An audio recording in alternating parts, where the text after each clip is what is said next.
Greetings, I'm Laura Puccia Valtorta. Here in July in South Carolina, it's very hot. I swim every morning with Marco and Dante about 200 meters in Lake Murray. That's open water swimming. I'm a content creator, and my movies include the funny comedy Bermuda and The Disease Detective Looks at Aphasia and Disaster Man and other movies. All are available on Amazon and Tubi. Welcome to a new episode of my podcast, B is for Bisexual, entitled Robotica Gets Tested. This story makes me think about Marco and his work as a computer scientist. As always, my family is helping me read the story. Here with me today are my son Dante. Hello. And my husband Marco. Buongiorno. After we read our story, I'll tell you, dear listener, about what I'm conjuring up for our next series of stories. And now, Robotica Gets Tested. Arturo compared getting older to Russian roulette. At 60 years old, he could still bench press 200 pounds. But what would happen when he was 80 and a slobbering fool? Who would cater to his relentless wheelchair needs and tolerate his scintillating insights, his bad breath? He had 6 grown children, a wife, and a male lover, but not many agreed with his lifestyle or even liked him very much. Lidia, his wife, was sick of him. Their 6 children were all scientists and little interested in household slavery. His lover, Oleander, was a narcissist, interested in English literature and decor. Sure, Oleander was great with the sex and the excitement. Oleander had a beautiful 2-story house in Shandon with hardwood floors and no children. Arturo stayed over in the guest bedroom on the first floor to accommodate his wheelchair. The sheets and the towels always smelled great. He and Oleander did it whenever they felt like, not with diagrams and instructions the way Lidia preferred. But Oleander imposed serious limits.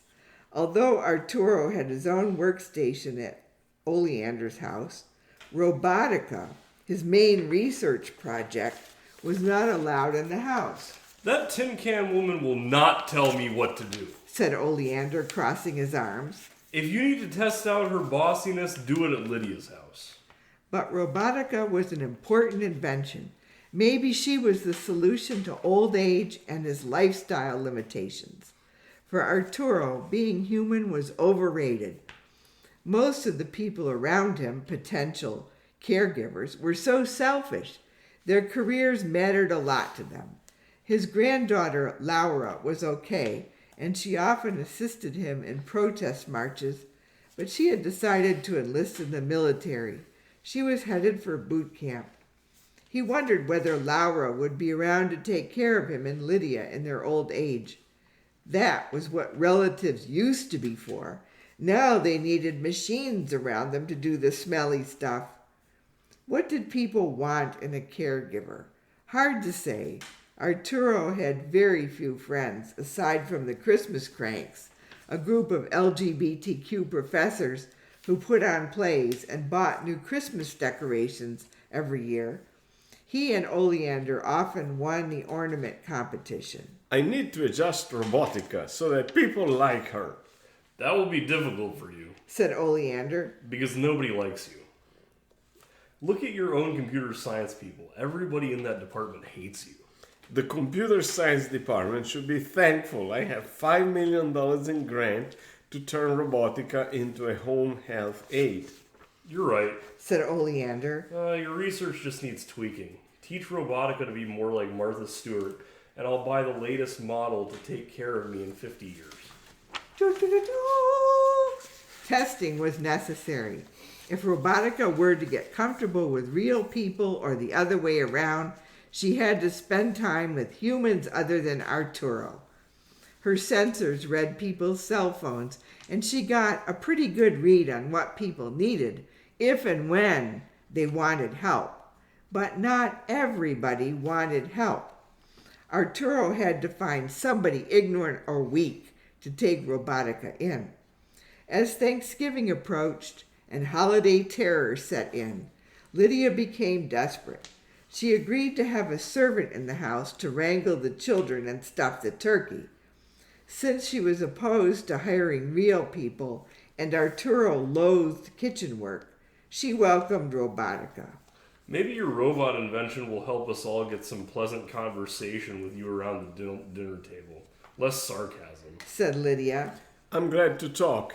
Anywhere, anytime. Said Arturo. But nobody wants to discuss the Catholic Church and gay rights. So that's your high horse of the year, said Lidia.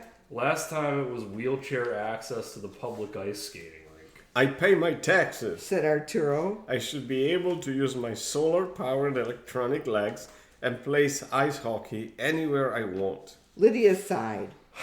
I'll test Robotica for you. Say hi to Oleander. Make sure and invite him to Thanksgiving dinner. It was the 23rd of November. Arturo and Oleander went shopping for a big artificial tree and some purple and yellow lights to hang on it. They wanted to beat Brenda, Carmen, and Reddy Reed at the Best Christmas Tree Contest. Lidia was left alone with Robotica. As Arturo revved up the short, headless, long-armed robot and got prepared to escape to the mall with Oleander, he felt sorry for his wife. Their children, grandchildren, and in-laws were all lazy sods. Lidia always had to do everything. Maybe Robotica would be the answer. The robot was never too tired to cook. Arturo uncharacteristically kissed his wife goodbye. Be sure to make the homemade cranberry sauce with the real cranberries. Nothing canned. Why? Said Robotica, whirling around. Come along, said Lidia, pulling Robotica by the arm. You can pierce the cranberries and I'll explain everything to you. Robotica worked hard. She reminded Lidia it took at least 2 days to thaw the turkey. She prepared stuffing with canned oysters that was not too dry. She pierced 2 bags of cranberries and remembered to drop in the lemon peel. Thank you, Robotica, said Lidia. You're a good sous chef. Unfortunately, Lidia had been texting her close friend Sylvester about how annoying Arturo was. Robotica caught onto this right away because she was programmed by Arturo to promote the success of his marriage, especially when Lidia complained about it. Arturo liked the status quo, 2 households to choose from. You need to join the Christmas cranks more often in their ornament buying and their protest marches, said Robotica. That way you'll be closer to Arturo, the great Arturo. Wee-oh-wee. The robot spun around. The current psychobabble said that sharing hobbies and activities would bring you closer to your spouse. I'm not sure I want that, said Lidia. She celebrated the occasions when Arturo spent time out with his friends. After raising 6 children and dealing with Arturo's over-the-top sarcasm about her hair, her clothing, her career as a librarian, and her high-pitched tone of voice, she relished being alone. Let the Christmas cranks support Arturo's eccentricities. Oleander was a nice guy, and he took care of Arturo's needs half of the time. Without her husband around, Lidia could read and watch television whenever she wanted. She was writing a book of poetry. She was learning to play bridge. Got it, said Robotica, spinning around. She rolled into the dining room to set the table.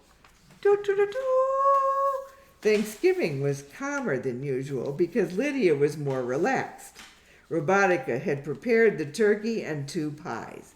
Lydia's mashed potatoes and cranberry sauce with slices of lemon were works of art. Ah, cranberry sauce, said Arturo, taking an extra large serving. It's acidic like your personality, said granddaughter Laura, who was wearing military fatigues. Good thing you invented that robot to slice all those cranberries and prepare the meat. Sniffed Lorenza, Arturo's daughter, and Laura's mother, who was a patent attorney. Lorenza had always maintained that women should never waste their time cooking. Just as long as it's not me wrestling with the turkey innards, said Lidia. The children, Sam, Ben, Clara, Dante, and Lorenza, dug into their food in order to avoid conversation. None of them were married. Lydia's distaste for cooking had always created a fight between their parents. Everything had created a fight. Wee, wee. Robotica whirled over to serve the apple pie and the pumpkin pie with 2 tray arms. Most chose 1 slice of each. Everybody dug into the pies. The table went silent except for the sound of chewing. Robotica stood at attention near the charging station. Suddenly, she lit up. Lydia doesn't want to join Arturo's protest marches, and she likes it when Arturo lives far away, far away. Lydia's smile faded. That's not what I said. I have it recorded, said Robotica. From your cell phone, text with Sylvester. All the offspring in the Molinari family started to laugh. That robot tells the truth, said Clara. Robotica was helpful in the kitchen, said Lidia. but she's too nosy. Arturo needs to silence her. Sylvester, what about Sylvester? Robotica began spinning around. Will he come and live with you? The Thanksgiving table went silent again. Sylvester the librarian? Said Dante. Is he a special friend of yours? Lydia's face went pink. That gorilla? Arturo shouted. He writes horrible poetry. Oleander patted Arturo's arm. Please remember, Lydia is a wonderful woman, and she invites me to dinner. She's cheating on me. Seriously, this bothers you? You have a permanent bedroom in my house. Sniffed Oleander. What's good for the goose is good for the gander. Dad, look in the mirror. Said Sam. Maybe we need to invite this Sylvester to our Christmas celebration. Sounds like she's family already, said Clara. Robotica was rolling around and emitting sounds of distress. Eew, eew, eew. Sylvester won't even bring real gifts. He'll wrap up used library books for everyone. Said Lidia. He's only good for breakfast conversation. Books. I like books. Said Oleander. You know, since I'm an English professor. Wee-oo, said Robotica. Trouble, trouble. Somebody turn that robot off, said Laura. Do-do-do-do. That evening, Oleander took Robotica home in a box, sealed up tight. Arturo decided to spend the night with Lidia and the kids. I guess a robot can get too close to you, said Ben. Maybe your Robotica should act more like a machine. Too late for that, said Arturo. She can already read our cell phones. I don't know, said Sam, who designed computer games and lived in Los Angeles. You might want to turn that cell phone feature off, or have a no robot mode for your cell phone, something like airplane mode. It's doable, said Arturo. But we can't make her stupider. Last time I lowered her IQ, she made friends with the neighborhood dog. Just put the no robot mode on her phone, said Lidia. I need help around the house, and I need to be able to use my phone. Sam was alert. But before you advertise Robotica as a home health aide, I want to take her to Las Vegas, have her read cards, and get enough moolah to buy me a house. Dummy, you won't be able to reel a blinking home health aide into a casino. Just help me get her up to market speed so that I can make a ton of money selling her as a home health aide and share it all with you. Pay me for my time? said Sam. You bet. The students at the university are useless. All they want to do is design video games and get Robotica to spy on their girlfriends. Great. I'll get her to spy on Fred, my boyfriend Fred. Who? I hope he's a nice guy, said Arturo. He isn't. He's snarky like Oleander. Jesus, said Arturo. Don't allow him to decorate your house and avoid any cross-dressing activity. It's way too expensive. Forget about Sam's love life, said Laura. How do we train Robotica to be the perfect caregiver? Have her put up with Dad. Everybody hates him, said Ben. Arturo slapped his head. Robotica and Oleander like me just fine, If you teach Robotica to talk like Tim Gunn, said Lidia. I'll get her to help me buy a new wardrobe. No. Arturo sighed. Robotica is a girl with a girl's voice. She's my helpful girl who needs to understand the fallacies of the bad old human race. And once that happens, we'll all be as happy as the French. I'd rather be as happy as a Cuban. Said Dante. What about us Italians? Said Lorenza. The living room erupted in discussion and shouting. Have Robotica spend time with our crazy family, said Clara. It's not like we hide our emotions, and maybe she could learn from us. Maybe the answer was family after all. Do-do-do-do. That's the end of our story for today. And dear listener, we're going to have a new group of fun characters coming up in our future stories, the Goomba Table. These will be like some of my friends, real and imaginary, eating breakfast once a week in Prosperity, South Carolina at the Blend. That's a real place, by the way. The Goombas will have adventures, and some of their adventures might be horror stories. So, everybody, stay tuned for a new story in August. Goodbye. Arrivederci. Ciao.